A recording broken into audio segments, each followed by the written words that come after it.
துலாம் ராசி அன்பு சொந்தங்கள் அனைவருக்கும் வணக்கங்க. நீங்கள் எந்த உறவை பிரிகிறீங்க? உறவுனா நம்ம ஒரு காதலோ கணவனோ மனைவியோ அது மட்டும் இல்லாமல் நண்பர்களாக இருக்கலாம், இல்லை நம்ம கூட வேலை செய்கிறவங்களா இருக்கலாம். ஏதோ ஒரு உறவு எந்த சூழ்நிலையில் யாரை பிரிகிறாங்க? துலாம் ராசி மட்டும் இல்லைங்க, காலம்னா உறவுன்னு இருந்தால் பிரிவு அப்படிங்கிறது சகஜம்தானே. ஒரு நாள் இந்த ஆன்மா உயிர் இந்த உடலையே விட்டு பிரிஞ்சு போகிறது தானே. அப்போ வாழ்கிற வாழ்க்கையில் நம்ம சந்திக்கக்கூடிய நபர்கள், நம்ம பிறந்த பிறப்பு, நம்மளோட உடன் பிறந்தவர்கள், நம்மோட நெருங்கிய நண்பர்கள், தொழில் கூட்டாளிகள், காதலர்கள், அதுக்கப்புறமா மன வாழ்க்கையை ஏற்படுத்திக்கிட்டவங்க, அதுக்கப்புறம் பிறந்த நம்மளுடைய குழந்தைகள் எல்லாமே ஒரு காலகட்டங்களில் ஏதோ ஒரு சூழ்நிலையினால் பிரிவாங்க. பிரிவு அப்படிங்கிறது ஆயுள் மட்டும் கிடையாதுங்க. அது அவங்களோட அடுத்தடுத்து படிப்படியாக, அதாவது படிப்புக்காக குழந்தைகளை ரொம்ப செல்லமாக பிள்ளைகளாக இருப்பாங்க, படிப்புக்காக போவாங்க. அது ஒரு துக்கமாக இருக்கும். நல்ல ஒரு பொம்பளை பிள்ளையாக இருக்கும், நல்ல பாசமாக வளர்த்துருப்பாங்க. கல்யாணம் முடிச்சுட்டு அது ஒரு வீட்டுக்கு போகிறது ஒரு பிரிவு தான். அதை தாங்க முடியாமல் ஒரு இழப்பாக இருக்கும். தாத்தா பாட்டி அப்பா அம்மாவை விட கவனமாக வளர்த்துருப்பாங்க, அவங்கள ஒரு கட்டத்தில் பிரிய வேண்டிய சூழ்நிலை வரும். நல்ல நண்பர்கள், நேற்று வரைக்கும் எல்லா கஷ்டத்துலேயும் நம்மளோட உடன் இருந்தாங்க, திடீர்னு ஒரு பகைத்தன்மை ஆயிடுச்சு, அவர் பிரிஞ்சு போயிடுறாரு. ஆக பிரிவு அப்படிங்கிறது உயிர் போகிறது மட்டும் இல்லைங்க, வாழ்ந்துக்கிட்டே நம்ம கண்ணு முன்னாடி நம்மளை நேசித்தவங்க, நம்ம கரம் பிடிச்சவங்க, நம்ம நேசிக்கப்பட்டவங்க நம்மளை பிரிஞ்சு அவங்க தனியாக இருக்கிற அந்த வேதனையும் நம்ம அதனால் பண்ணக்கூடிய மனத்துக்கத்துக்கும் கிரகத்துக்கும் சம்மந்தம் இருக்குங்க. ஜோதிடப்படி 12ஆம் இடம் அப்படின்னு சொல்லக்கூடிய அயன சயன போக மோட்சஸ்தானத்தில் தான் ஒரு பிரிவு இருக்குது. ஒரு பயணம், ஒரு நீண்ட தூரம் நீங்கள் போகிறீங்க, ஒரு தொலைந்து போகிறீங்க அப்படின்னா அந்த 6, 8, 12 உங்களுக்கு சொல்லக்கூடிய அந்த துரதிர்ஷ்ட பாவங்கள் அப்படின்னு சொல்கிறோம். அந்த அடிப்படையில் துலாம் ராசிக்காரர்களுக்கு ராசியாதிபதி அப்படின்னு சொல்லக்கூடிய அந்த சுக்கிரன் மென்மையான மனம், இளகிய குணம், கூடுமானவரை யார் கூடயும் நமக்கு சண்டை வேணாம்ப்பா. பிரிவு அப்படிங்கிறது என்ன? சுக்கிரனால காதல். அது சிம்பிளாக பாருங்கள், ஒரு ஆர்டின் மாதிரி, ஒரு ஆண் பெண் இணைவு மாதிரி. காதலை குறிக்கக்கூடிய ஒரு ராசி, காவியத்தை குறிக்கக்கூடிய ராசி, காலச்சக்கர தேவனோட 7வது ராசி. அதனால தான் அந்த இடத்துல களத்திர பாவகம் அப்படின்னு சொல்கிறாங்க. காலச்சக்கரம் அப்படின்னு சொல்லக்கூடிய மேஷத்திற்கு 7ஆம் இடம்னு சொல்லக்கூடிய களத்திர ஸ்தானத்துக்கு ஆதிக்க கிரகமாக சுக்கிரன் வர்றதுனால கூடுமான வரைக்கும் அன்பு, பாசம், இளகிய மனம், நேசம் இது எல்லாமே நம்மளை விட்டு போயிடக்கூடாது. நம்ம கூடுமானவரை கொடுக்குற இடத்துல இருக்கணும் அப்படின்னு நினைக்கக்கூடிய துலாம் ராசிக்காரர்களுக்கு பிரிவு அப்படிங்கிறது அவங்களோட ராசியினுடைய அமைப்பு. அந்த லக்னத்தை பொறுத்து, சுய ஜாதகத்தை பொறுத்து, நடக்கிற தசாபுத்திகளை பொறுத்து இந்த ராசியாதிபதி அப்படின்னு சொல்லக்கூடிய சுக்கிரனோட ராகு கேதுகள் இணைஞ்ச தசாபுத்தி காலங்களில் ராசி மேலே ராகு பகவானோ கேது பகவானோ உட்கார்ந்துருந்து அவங்களோட தசாபுத்தி காலங்களில் தான் பெரும்பான்மையான இழப்புகளும் பிரிவுகளும் ஏற்பட்டு ஒருத்தருக்கொருத்தர் கடுமையான துக்கம் ஏற்படுறதுக்கு காரணமாக அமையுது. எல்லாமே துலாம் ராசிக்காரர்கள் வாழ்ந்துக்கிட்டே பிரியக்கூடிய ஒரு சூழ்நிலை இருக்குது அப்படின்னா எதை கையாளுவாங்க அப்படின்னா, அதாவது எல்லாருமே ஒருத்தர்கிட்ட சண்டை வருது, ஒரு பிரச்சனை வருது, ஏதோ ஒரு விஷயம் நம்ம பிரிஞ்சு போகிறோம் அல்லது அவங்க பிரிஞ்சு போகிறாங்க அப்படின்னா அதை தெரியப்படுத்துவாங்கல்ல. இன்றைக்குள்ள காலகட்டத்தில் ஏதாவது ஒரு உடனே பிளாக் லிஸ்ட்டில் போட்டுருவாங்க. அவங்க ஃபோன் வந்தால் கட் பண்ணி விட்டுருவாங்க. நான் உன் மேலே கோபமாக இருக்கேன் அப்படிங்கிற அந்த கோபத்தை தன்னோட பிளாக் லிஸ்ட்டில் வெளிப்படுத்துவாங்க. அதுக்கப்புறமா கொஞ்ச நாள் கழித்து சரியாவாங்க இல்லையா. அந்த துலாம் ராசிக்காரர்கள் எப்படி பண்ணுவாங்க அப்படின்னு கேட்டால், உனக்கு பிளாக் லிஸ்ட்டும் கிடையாது, கட் பண்ணவும் கிடையாது, சைலண்ட் மோடில் போட்டுட்டு நம்ம பாட்டுக்கு நம்ம வேலையை பார்ப்போயா அப்படின்னு சொல்லிட்டு தனக்கு கொடுக்கப்பட்ட வேலை அடுத்து என்ன வேலை அப்படின்னு போயிட்டே இருப்பாங்களே தவிர இந்த சண்டை போடுறது, தேவையில்லாத வாக்குவாதம் பண்ணுறது, அவங்கக்கிட்ட போய் நியாயப்படுத்தி பேசணும்னு நினைக்கிறது அப்படிங்கிற ஒரு அமைப்பு துலாம் ராசிக்காரர்களுக்கு பெரும்பான்மையாக சண்டையிட்டு ஒருத்தரை பிரியணும் அப்படிங்கிற எண்ணம் இருக்கிறதே இல்லை. அவங்க சண்டை வர மாதிரி சூழ்நிலை வந்துச்சு அப்படின்னா சைக்கிள் கேப்பில் ஆளை விடுற சாமி எஸ்கேப் ஆகிற மாதிரி போயிடுவாங்களே தவிர அவங்கக்கிட்ட போய் முட்டி மோதி பிரச்சனையை உருவாக்கி அதுக்கப்புறம் நியாயம் சொல்லி தீர்ப்பு சொல்லி நான் சரி நீ சரி இந்த மாதிரி எடை போடக்கூடிய ஒரு ராசிங்க துலாம் ராசி. அந்த இடத்துல தான் சனி பகவான் வந்து உச்சம் பெறாரு. ஆக இவங்கள்ட்ட இருக்கக்கூடிய ஒரு விஷயம் என்னன்னு கேட்டிங்கன்னா, ஒருத்தர் பிரியிறாங்க அப்படின்னு சொன்னால் அவங்கள்ட்ட பல காரணங்களை இவர் கையில் எடுத்து வச்சிருப்பாரு. அந்த காரண காரியத்துக்கு சரியான விடை கிடைக்கல அப்படின்னா, அந்த காரண காரியத்தில் நியாயம் இருக்குது அப்படின்னா, அந்த காரண காரியத்தில் உண்மை இருக்குது அப்படின்னா, துலாம் ராசிக்காரர்கள் அந்த உறவை நிச்சயமாக தன்னோட வாழ்நாளில் பிரிஞ்சிடுவாங்க. துலாம் ராசிக்காரங்க எந்தெந்த காரணத்தினால பிரிகிறாங்க அப்படின்னா, நியாயம் தர்மம் இல்லாத விஷயத்துக்கு பிரிவாங்களா அப்படின்னு கேட்டால், அதாவது துலாம் ராசிக்கு ஒரு பேர் இருக்குது. காலச்சக்கரத்தினுடைய அந்த நீதி தேவன்னு சொல்லக்கூடிய சனி பகவான் வந்து தான் துலத்தில் உச்சம் பெறாரு. அதனால நீதிமான் அப்படின்னு சொல்லுவாங்க. எல்லாத்துக்கும் நீதி நேர்மை நியாயம் தர்மம் எப்போதுமே பார்க்கக்கூடிய ஒரு ராசி. ஆனால் துலாம் ராசிக்காரங்கள்ட்ட பாருங்களேன், எப்போவுமே நீங்கள் மட்டும்தான் நியாயமாக நடந்துக்கணும், நீங்கள் மட்டும்தான் தர்மமாக நடந்துக்கணும், நாங்கள்லாம் எப்படி வேணால் நடந்துக்கிறோம், நீங்கள் மட்டும்தான் வாழ்க்கை முழுவதும் அட்ஜஸ்ட் பண்ணியே போகணும். ஏன்னா அட்ஜஸ்ட் பண்ணுறதுக்குனே பிறந்த ராசி. அதனால் அட்ஜஸ்ட் பண்ணி மட்டுமே போயிட்டுருங்க. எப்போ பார்த்தாலும் நான் செய்கிற தப்பை செஞ்சுக்கிட்டே இருக்கோம் அப்படின்னு சொல்லிட்டு நியாயம் இல்லாமல் தான் பக்கம் மட்டுமே எல்லாம் சரியாக இருக்கிற மாதிரி ஒருத்தர் நடக்கக்கூடிய ஒரு பக்க நியாயத்தை மட்டுமே வச்சுக்கிட்டு வாதாடுபவர்களை துலாம் ராசி கண்டிப்பாக பிரிவாங்க. அதுக்கு தான் அவங்களோட துலாம், அதாவது துலாம் அப்படின்னாவே துலாபாரத்தை ராசி சின்னமாக வச்சுருக்காங்க. துலாம் ராசி அன்பு சொந்தங்கள் அனைவருக்கும் வணக்கங்க. துலாம் அப்படின்னாவே துன்பங்களை மறைக்கக்கூடியவங்க. யாரையுமே தூக்கி எறிஞ்சு பேச மாட்டாங்க. அதே மாதிரி மற்றவங்க உங்களை தூக்கி எறிஞ்சு பேசினாலும் சரிங்க, நீங்கள் பொறுத்துக்கிட்டே இருப்பீங்க, பொறுத்துக்கிட்டே நிற்பீங்க. நியாயம் ஒரு பக்கம், தர்மம் ஒரு பக்கம், பாசம் ஒரு பக்கம், பகை ஒரு பக்கம். இதுதான் வந்துட்டு துலாம் ராசிக்காரர்களினுடைய வாழ்க்கை நிலை. துலாம் ராசியை ஒருத்தவங்க பகையாளியாக நினைக்கிறாங்க அப்படின்னா அவங்கள மாதிரி ஒரு முட்டாளை எங்கேயுமே பார்க்க முடியாதுங்க. ஏன்னா இவங்க யாரையுமே பகைமை பாராட்ட மாட்டாங்க.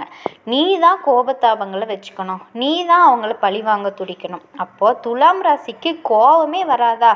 என்ன பண்ணாலும் அமைதியாகவே இருப்பாங்களா அப்படின்னு கேட்டிங்கன்னா, நீங்கள் பண்ணுற மாதிரி 1% கூட இவங்க பண்ணணும்னு நினச்சா கூட போச்சு, நீங்கள் காலி. புரியுதுங்களா? எல்லாமே தெரிஞ்சும் இது வேண்டாம், இது வாழ்க்கைக்கு சரிப்பட்டு வராது, சொந்த பந்தத்துக்கு சரிப்பட்டு வராது, மனுஷனாக வாழ்கிறோம் அப்படின்னா எல்லாருமே துலாம அரவணைச்சு வாழணும் அப்படிங்கிறத புரிஞ்சுக்கிறதுனால மட்டும்தான் துலாம் வந்து இன்னைக்கு வரைக்குமே எல்லாருக்குமே உதவி செஞ்சுட்டு சுற்றிக்கிட்டு இருக்காங்க. மற்றவங்களுக்கு உதவி செய்யறதுன்னு தான் சொன்னேன், இவங்களுக்கு யாரோ உதவி செய்கிறாங்க அப்படிங்கிறத நான் சொல்லலைங்க. அதை நான் இந்த இடத்துல சொல்கிறேன். துலாம் ராசிக்காரர்கள் இவங்க யாருக்குமே உதவியை எதிர்பார்த்து உதவி செஞ்சது கிடையாது.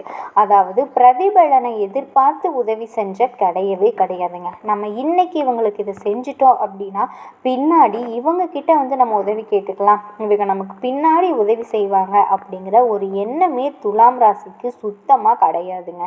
இன்னொரு விஷயம் சொல்கிறேன், இவங்க தப்பி தவறி ஒருத்தவங்க கிட்ட உதவி கேட்குறாங்க அப்படின்னா அவங்களுக்கு செஞ்சுட்டாங்க அப்படின்னா அவங்க 1% செஞ்சால் இவங்க 1000% அவங்களுக்கு திருப்பி செஞ்சுருவாங்க. ஆனால் இந்த துலாம் எதிர்பார்க்கறது ஒரே ஒரு விஷயம் என்ன தெரியுமா? நம்மளையே மனுஷங்களாக மதிக்கிறாங்களா, நம்மளினுடைய உணர்ச்சிகளுக்கும் மதிப்பு கொடுக்குறாங்களா, எதிர்பார்ப்போட தான் ஒவ்வொருத்தர்கிட்டையும் போய் நின்றுட்டுருக்கீங்க. யார் ஒதுக்குனாலும் பரவாயில்ல, என்னோட பிறவி குணத்தை நான் மாற்றிக்க போகிறதில்ல, எல்லாருக்குமே எல்லாமே செய்ய நான் ரெடியாக இருக்கேன், மறுக்கவே மாட்டேங்க. கோபத்தாபங்களை கூட காட்ட தெரியாமல் தனிமையில் உட்கார்ந்து அழுவாங்க. அது ஆண்களோ பெண்களோ. ஆண்கள் எல்லாம் அழக்கூடாது அப்படிங்கிறதெல்லாம் கிடையவே கிடையாதுங்க. துலாம் ராசிக்கார ஆண்கள் வந்துட்டு பெண்களை விட ஜாஸ்தி அழுவாங்க. புரியுதுங்களா? அவங்களால அந்த உணர்ச்சியை கட்டுப்படுத்தவே முடியாது. நம்ம சொல்லக்கூடிய விஷயங்கள் உண்மைன்னு நினச்சிங்கன்னா, துலாம் ராசிக்காரர்களுக்கு இந்த குணங்கள் பொருந்தும்னு நினச்சிங்கன்னா கண்டிப்பாக கமெண்ட் பாக்ஸில் பதிவிடுங்க ஆமான்னு. ஸோ உங்களை பொறுத்த வரைக்கும் இந்த வீடியோ பதிவு எதுக்கு? என்ன விஷயம் இனி உங்கள் வாழ்க்கையில் நடக்க போகுது? இத்தனை வருஷத்துக்கு அப்புறமா எனக்கு என்னமா நல்லது நடக்க போகுது? அரியாசனத்தில் அமர போறீங்கங்க இந்த துலாம் ராசிக்காரங்க.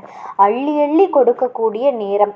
அடப்போமா, ஆல்ரெடி கொடுத்து கொடுத்து ஒன்றும் இல்லாமல் உட்காந்துருக்க, நீ எதுனா கொடுத்துட்டு போ அப்படின்னு இப்போ மனசு வெறுத்து பேசுவீங்க. இல்லைன்னு நான் மறுக்க மாட்டேங்க, சத்தியமாக உண்மைதான். 10 பைசாவுக்கு வழி இல்லாமல் கூட உட்கார்ந்து இருக்கக்கூடியவங்க. ஆனால் கடினமாக உழைக்க தான் செய்கிறோம். உழைச்சி என்ன பிரயோஜனம்? இன்னைக்கு இருக்கிற நிலமையிலையும் மோசமாக தான் போயிட்டுருக்கு. என்னவா இருக்கும்? நல்லதை நினச்சா நல்லதை செஞ்சால் நல்லா இருப்போம்னு சொன்னாங்களே. துலாம் ராசிக்காரர்களை பார்த்த வரைக்கும் எல்லாமே பர்ஃபெக்ட்டு. ஆனால் ஏன் இவங்க கஷ்டப்படுறாங்க? ஏன் கஷ்டப்படுறாங்க? ஒரு நிமிஷம், ஒரே ஒரு நொடி தனக்காக வாழ்ந்திருந்தா, துலாம் ராசிக்காரங்க ஒரு நிமிஷம் தனக்காக வாழ்ந்திருந்தாங்க அப்படின்னா கண்டிப்பாக ஒரு ட்ரெஸ்ஸோ ஒரு விருப்பப்பட்ட உணவோ கூட இவங்களுக்காக வாங்கினது கிடையாது. இப்படி இருந்தால் நம்ம எங்கே நல்லா இருக்கிறது? உண்மைதான், கொஞ்சமாவது நமக்கும் பாடு வைக்கணும் இல்லையா?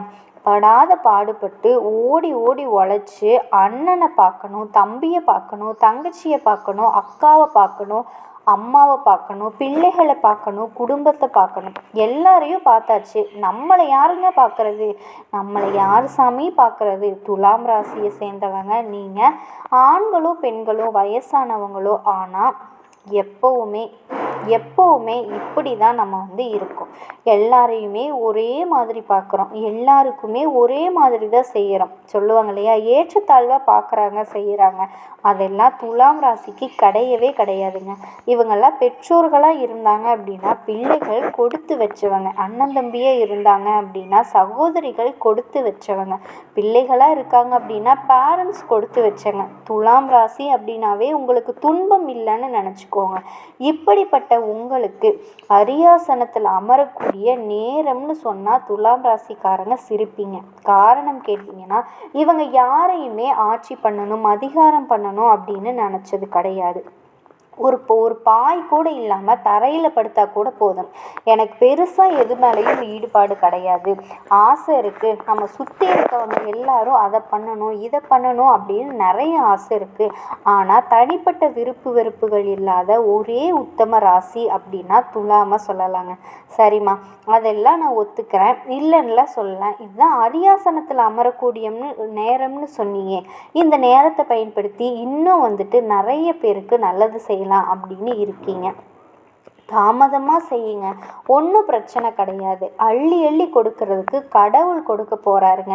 என்னன்னா, இந்த வருஷத்தில் வரக்கூடிய இந்த யோகத்தினால துலாம் ராசிக்காரர்களுடைய வாழ்க்கை நல்லா இருக்க போகுதுங்க. யோகம் அப்படின்னாவே சூப்பர். இதில் திருக்கிரக யோகம் அப்படின்னா எப்படிங்க? 32 வருஷத்துக்கு அப்புறமா இந்த திருக்கிரக யோகத்தினால வாழ்க்கையினோட உச்சத்தை தொட போகிறீங்க துலாம் ராசிக்காரங்க. அது மட்டும் இல்லாமல் இந்த யோகத்தின் காரணமாக தொட்டதெல்லாம் வெற்றியாக மாறப்போகுது. இந்த திருக்கிரக யோகம்னா என்னம்மா அப்படின்னு கேட்குறவங்களுக்கு பணமழையும் கொட்ட போகுது. ஃபஸ்ட்டு சொல்லுமா, சனீஸ்வர பகவான், சனி பகவான், சூரிய பகவான், இந்த 3 கிரகங்களுமே குருவுடைய வீடு மீனராசியில் இணைவதன் காரணமாக இந்த யோகம் உருவாகி இருக்குங்க. இதனால துலாம் ராசிக்காரர்களுக்கு இனி எல்லாமே சக்ஸஸ் தான். பொதுவாகவே ஒரு கிரக பயிற்சி அப்படின்னா ஒரு மனுஷனோட வாழ்க்கையில் நல்லதையும் செய்யும் கெட்டதையும் செய்யும். அதுவும் 12 ராசிக்காரர்கள் ஒரே மாதிரி இருக்காதுங்க இந்த நிகழ்வும். அப்படிதாங்க இந்த 3 கிரகங்களும் ஒரே ராசியில இணையறதும் ஒரு அரிய நிகழ்வாக தான் நாங்கள் ஜோதிட சாஸ்திரத்தில் பார்ப்போம். ஏன்னா இந்த யோகத்தினால அற்புதமான வாய்ப்புகளையும் வாழ்க்கையில் நேர்மறையான மாற்றங்களுமே துலாம் ராசிக்காரங்க பெற போறீங்க. இந்த யோகத்தினால அதிர்ஷ்டம், வெற்றி, எல்லாத்தையுமே சமாளிக்கக்கூடிய சக்தி, சமூகத்தில் அந்தஸ்து கிடைக்க போகுது. அதிர்ஷ்டகரமான ராசியாக துலாம் ராசி மாறப்போகுது.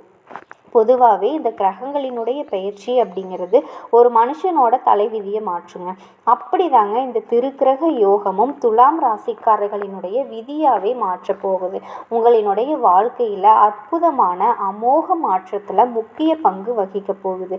ஒரு தனித்துவமான ஆற்றலை பெற போறீங்க. சில அரிதான சந்தர்ப்பங்களில் ஒரே ராசியில் பல கிரகங்கள் இணையிறது அப்படிங்கிறது இந்த வருஷத்தில் இந்த யோகத்தில் தாங்க நடக்குது.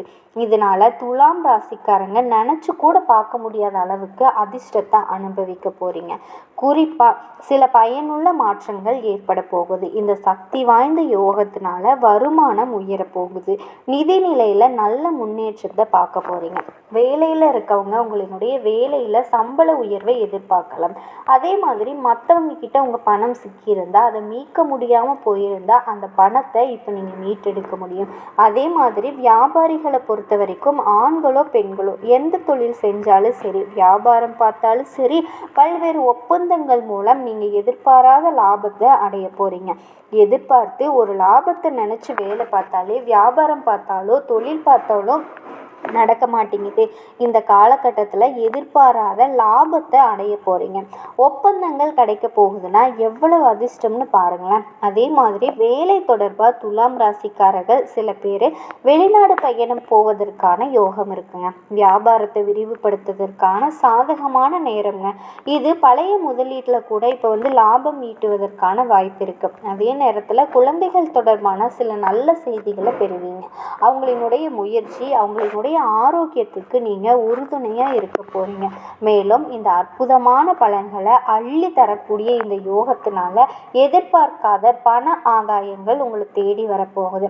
வேலை பார்க்கக்கூடிய இடத்துலையும் தொழில் வல்லுநர்களாக இருக்கீங்க அப்படின்னா பல்வேறு ஒப்பந்தங்களில் லாபத்தை பார்க்க போகிறீங்க. இது வணிகர்களாக இருக்கீங்க அப்படின்னா குறிப்பிட்ட லாபத்தை ஈட்ட முடியும். வணிகத்தை அடுத்த கட்டத்துக்கு கொண்டு போவீங்க. அதுக்கு தகுந்த மாதிரியான வாய்ப்புகள் உங்களை தேடி வரும். இதுவே அலுவலக பணிகளில் இருக்கீங்க அப்படின்னா தனியார் துறையோ அரசாங்க துறையோ ஆண்களோ பெண்களோ நீங்கள் வேலை பார்க்கக்கூடிய இடத்துல உயர்ந்த நிலையை அடைய இது சிறந்த நேரங்க. குடும்ப வாழ்க்கையும் பார்த்தீங்கன்னா அமைதியும் மகிழ்ச்சியும் கொடுக்குங்க. பல நேர்மறையான பலன்களை இப்போ உங்களுக்கு கொடுக்க போகுது இந்த யோகம். வாழ்க்கையில் நிலவக்கூடிய பல்வேறு பிரச்சனைகள் இப்போ முடிவுக்கு வரப்போகுதுங்க. தனிப்பட்ட வாழ்க்கையிலையும் சரி, தொழில் வாழ்க்கையிலையும் சரி வெற்றி அடைய போகிறீங்க. செழிப்பாக இருக்க போகிறீங்க. மாணவர்களாக இருக்கீங்க அப்படின்னா போட்டித் தேர்வுகளில், குறிப்பாக அரசாங்க உத்தியோகத்தில் இருக்கீங்க அப்படின்னா கட்டாயம் சொல்கிறேங்க, இந்த வருஷத்தில் உங்களுக்கு அரசு பணி நிச்சயமாக கிடைக்கும், நீங்கள் எதிர்பார்த்த சம்பளத்தோட.